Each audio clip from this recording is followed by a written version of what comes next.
Hello guys, നമ്മളിന്ന് Puthenkulam Kaveri elephant പാർക്കിലാണ്. കൊല്ലം ജില്ലയിലെ പരവൂർന്ന് പാരിപ്പള്ളിയുടെ ഇടയിൽ സ്ഥിതി ചെയ്യുന്ന ഒരു ആനത്താവളമാണിത്. എൻട്രി ഫീസ് ഒരാൾക്ക് 100 രൂപ. അപ്പൊ തുടങ്ങാല്ലേ? അത് മക്കളും കൊച്ചന്മാരും കൂടെ അയക്കും.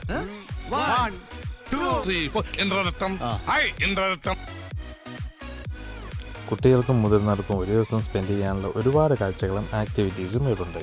Variety aquarium fishes, birds, play area, പിന്നെ ഡിഫറെൻറ്റ് ടൈപ്സ് ഓഫ് ആനിമൽസ്, പിന്നെ ഈ കാണുന്ന ഐറ്റമിൻ്റെ പേര് പറഞ്ഞുകൊണ്ട് പിന്നെ ഈ പാമ്പിനെ വെച്ച് ഫോട്ടോ എടുക്കാൻ 50 രൂപയാണ് മേടിക്കുന്നത്.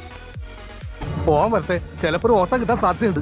പിന്നെ ഇവിടുത്തെ മെയിൻ അട്രാക്ഷൻ ഇവരാണ്. ഇതാണ് ഗംഗ. ഈ ആന സവാരിക്ക് 500 രൂപയാണ് ചാർജ്. പിന്നെ ചില കൊമ്പന്മാരുണ്ട്. അർജുനൻ, അനന്തപത്മനാഭൻ, കേശവൻ എന്നിവരാണ് ഈ നിൽക്കുന്നത്.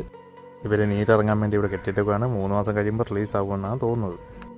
പിന്നെ ഇങ്ങനെ വാത്ത, ഒട്ട, പക്ഷി, എമ്മു, ഒട്ടകം, എന്തിരെന്ന് പറയുന്ന എല്ലാ സാധനങ്ങളും ഇവിടെ തന്നെ ഉണ്ട്. പ്രശ്നമില്ല. അപ്പോൾ ഓക്കെ, ബൈ.